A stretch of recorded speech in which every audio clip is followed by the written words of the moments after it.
Hi,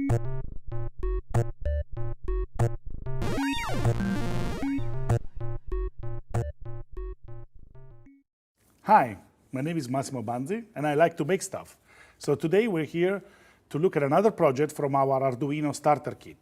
Today we're making the Spaceship Interface. This is a simple project designed to teach you about simple inputs and outputs with Arduino. This circuit is going to show you how simple it is to connect a small button and a set of LEDs to the Arduino board, and how you can control the LEDs through the button. First, I want to explain to you a few concepts about Arduino. First of all, Arduino, it's a small computer the size of a credit card, as you can see here, that we can program using the Arduino development environment. I'm going to show you in a few minutes. So the idea is that we write instructions in the development environment, then we press a button that gets turned into a program that gets downloaded into the Arduino, and then the Arduino can interface with the outside world to implement any crazy project that you can come up with.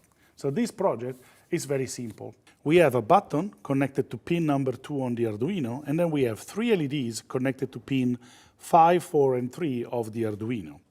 When I press the button, these 2 LEDs that are now blinking will stop blinking, and the yellow LED will turn on. If I release the button, the 2 LEDs will keep blinking. So this is a very simple circuit that allows us to control the behavior of these 3 LEDs from this button.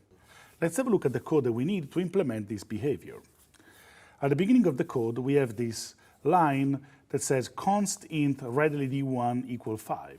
So this creates a constant called red LED 1 that contains the value 5. This is actually a very clever technique that allows us to give a meaningful name to pin numbers.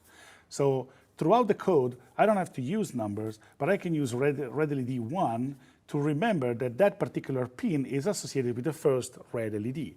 And if you look, there are another couple of lines where you define a constant for red LED 2 and green LED. Then later on, we have another constant called switch pin equal to. This specifies that the switch or button that we're using is connected to pin number 2. Then let's look at the setup. The setup is that part in your Arduino code that gets executed once when the board is powered on or reset, or this means also right after you upload some code into the Arduino. And so as I said, this gets executed only once. So we see the instruction pinMode. pinMode basically tells Arduino that we want to make sure that pins red LED 1, red LED 2, and green LED are all configured as output, because the input and output pins of the Arduino can be configured to assume both configurations. Then we have an instruction called pinMode, switch pin input, which is used to specify that the pin number 2 is connected to a switch, and then we want to make sure that that's an input so that we can read from it. Now, let's have a look at the loop section. The loop section in your code gets executed over and over as long as the board is powered on. So we create a variable called switch state, and then we say switch state equal digital read switch pin. So basically what this does, reads the state of the pin connected to the push button and returns a value high or low, depending on the fact that the button is pressed high or released low. Then we're going to use a clever statement called if, which is very important whenever you write some code, because it's the statement that allows you to make decisions. So in this particular case, we basically ask Arduino, if the switch state is equal low, do something. So in this case, we use the curly bracket to group lines of code together. So you can see that the if statement is followed by a question, a condition that needs to be verified, and then a curly bracket that specifies which lines of code need to be executed when the condition is true.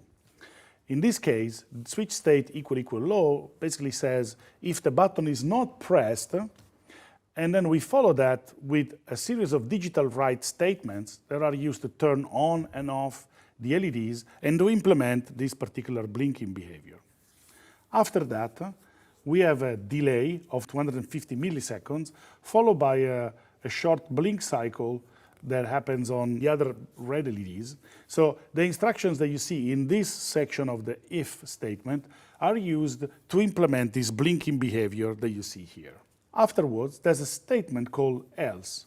Else is a statement that allows you to basically create a fork in the road in your Arduino code.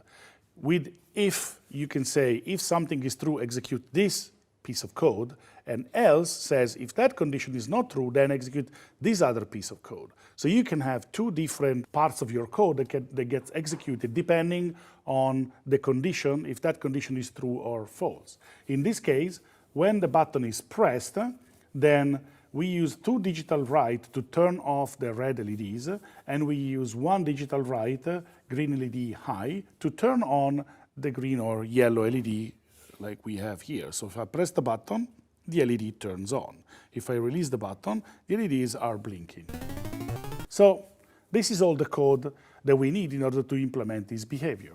I want to remind you that the code that's inside the loop statement will be executed over and over. So as you can see, the blinking pattern is executed, then Arduino reads the input, checks if it's true or false, and depending on that, decide which behavior to implement, and then loops back to the beginning. That's all for today. I hope you enjoyed the tutorial, and remember, build it, hack it, share it, because Arduino is you.